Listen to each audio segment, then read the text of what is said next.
रामू साहूकार की घर की और चल देता है वो। अपने मन में सोचता है कि मैं साहूकार जी से कहूंगा कि साहब, मेरा पूरा मेहनत बर्बाद हो गया। जो मैंने आपसे बिच के पैसे लिए थे, वो बिच पानी में बह गया और मेरे सारे मिनट बर्बाद हो गई। अगर साहूकार जी ने नहीं माना तो मैं क्या करूंगा? कोई नहीं, जो होगा सो देखा जाएगा। रामू साहूकार के घर पहुंचते ही दिखता है कि सारे मजदूर काम कर रहे हैं। रामू साहूकार से बोल, साहूकार जी, आपसे एक बात कहनी थी। कहो रामू, क्या बात कहनी है? साहूकार जी, मैंने जो आपसे बीज बोलने के पैसे लिए थे, वो सारे बीज मेरे खेत में पानी में बह गया और मेरी सारी बीज बर्बाद हो गई। आप मुझे कृपया थोड़ा और समय दे दें कि मैं आपका सारा पैसा सो सहित लौटा दूंगा। नहीं रामू, मुझे मेरे पैसे आज ही चाहिए। तुम जहां से भी ला कर दो। अगर तुमने ऐसा नहीं किया तो मैं तुम्हारी सारी जमीन तुमसे छीन लूंगा। नहीं नहीं साहूकार जी, अगर आपने ऐसा किया तो मेरे बीवी बच्चे कहाँ जाएंगे? कृपया मुझ पर दया करें। मैं आपका पैसा कैसे भी करके लौटा दूंगा, बस मुझे कुछ समय दे दीजिए। नहीं रामू, अगर तूने मुझे पैसे आज नहीं दिया तो कल तुम्हारे घर पर मैं अपना आदमी भेजकर तुमसे सारी जमीन छीन लूंगा। ठीक है साहूकार जी, मैं अपने जीवन के कागज आपको देकर अपने घर को छोड़कर हमेशा हमेशा के लिए चला जाऊंगा। हाँ, अब तुम अपने सही रास्ते पर आ गए हो। यही तो मैं चाहता था। और अब चुपचाप यहाँ से जाओ। रामू अपनी आंखों को नम करके अपने घर की ओर चल देता है। घर जाकर वो सारी बात अपनी बीवी को बताता है। भाग्यवान साहूकार ने मेरी एक नहीं सुनी और मुझसे बोला कि अपने घर के कागज लेकर आऊं। अब क्या होगा जी? हम लोग कहाँ जाएंगे? कल हम लोग जंगल की ओर चलेंगे। जो होगा सो देखा जाएगा।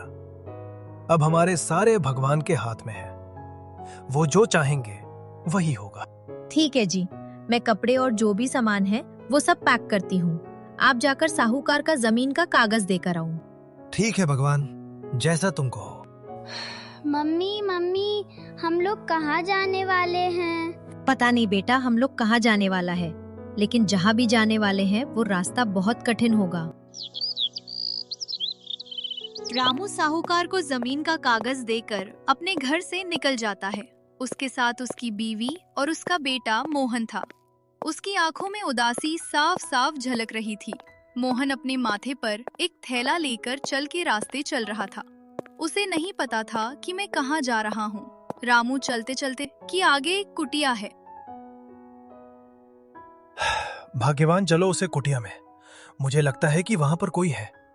अगर कोई है तो मुझे मदद जरूर मांगेंगे। ठीक है रामू जी, मुझे लगता है कि उसे कुटिया में कोई साधु होगा, क्योंकि जंगल के कुटिया में अक्सर साधु ही रहते हैं। मम्मी मम्मी, मुझे लगता है कि उसे कुटिया में कोई जानवर या कोई राक्षस होगा, क्योंकि जंगल में साधु के सिवा रक्षा और जंगली जानवर भी हो सकते हैं। नहीं मोहन बेटा, ऐसा कुछ भी नहीं होगा। रामू का पूरा परिवार कुटिया की और बड़ी उम्मीद लेकर चल देता है। कुटिया के अंदर पहुंचते ही राम दिखता है कि अंदर एक साधु तपस्या कर रहे हैं। रामू डरते हुए बोला, साधु बाबा, कृपया अपना आँख खोली। हम बड़े मुसीबत में हैं। हमें आपकी मदद चाहिए साधु बाबा।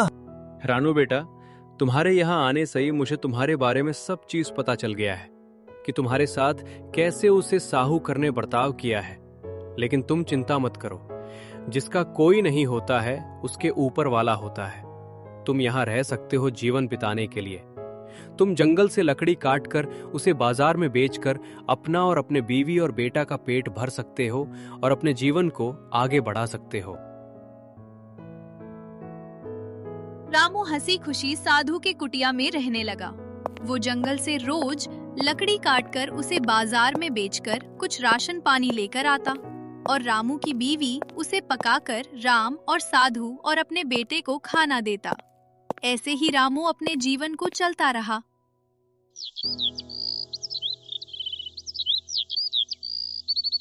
एक दिन रामू जंगल से लकड़ी काट कर आया तो उसकी बीवी ने उससे कहा, आज ही सुनते हो, घर में राशन खत्म हो गया है आज। जैसे तैसे हो जाएगा, कल हमें भूख ही सोना पड़ेगा। आप जाकर और थोड़ी लकड़ी काट कर आ जाइए। भाग्यवान, तुम क्या बोल रहे हो? शर्म हो गई है। मैं जंगल कैसे जाऊंगा? अगर मैं इस टाइम जंगल गया तो जंगली जानवर मुझे खा जाएंगे। कल सुबह होते ही मैं लकड़ी काटने के लिए चला जाऊंगा और सुबह से लेकर शाम तक लकड़ी कटकर उसे बाजार में बेचकर राशा पानी लेकर आ जाऊंगा।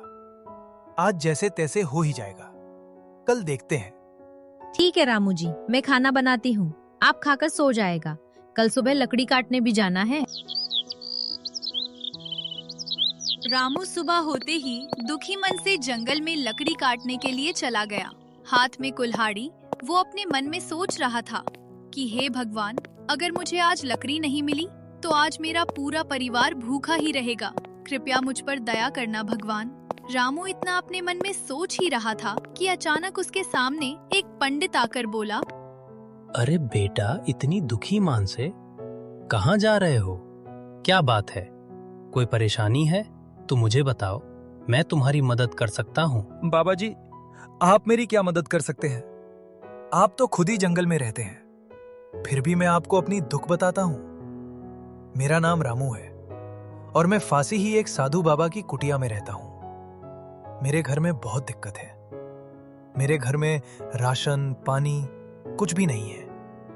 मैं इसलिए दुखी मन से जंगल में लकड़ी काटने आया हूँ। अगर मुझे लकड़ी नहीं मिली तो आज मेरा पूरे परिवार भूखा ही सोएगा। बस रामू बेटा, इतनी सी बात। मैं तुम्हारी बात सुनकर तुम्हारे बारे में सारी बात पता कर लिया हमने। अब चिंता मत करो जी।